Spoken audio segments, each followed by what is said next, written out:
હવે આ ક્ષત્રિયને મારતા નહીં. આ ક્ષત્રિયોએ દધીચી મુનિ પાસેથી વેદ અધ્યયનની વિદ્યા પ્રાપ્ત કરી છે, એથી એ બ્રાહ્મણ ગણાય છે. તમારી પાસેથી શસ્ત્ર વિદ્યા પ્રાપ્ત કરી છે, એટલે એ ક્ષત્રિય ગણાયા છે. માટે આ બ્રહ્મ ક્ષત્રિય છે. હવે તે મારવા યોગ્ય નથી, બ્રાહ્મણ જેવા જ છે. હવે તમે એને શત્રુ દોષમાંથી મુક્ત કરી દો, એને સેવક બનાવી જ્ઞાન અને ઉપદેશ આપો. તમારું કલ્યાણ થશે. રામ. જય મહામાયા હિંગળાજ માતાજી, જય હો તમારી. હું ક્ષત્રિયોને શત્રુ દોષમાંથી માફ કરું છું માં, માફ કરું છું, માફ કરું છું. આવા મજાના વચનો બોલી મહામાયા હિંગળાજ માતાજી અદૃશ્ય થઈ.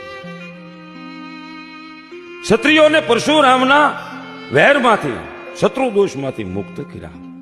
પરશુરામે માફ કર્યું. માએ ક્ષત્રિયોને પોતાના ચરણોમાં લીધા.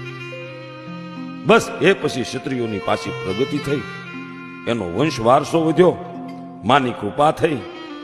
આખા દેશમાં પછી તો ક્ષત્રિયોનો વંશ પ્રસરી ગયો. આનું પ્રમાણ હાલમાં પણ હિંગળાજ માના ચરણોમાં ક્ષત્રિયો બેઠેલા છે.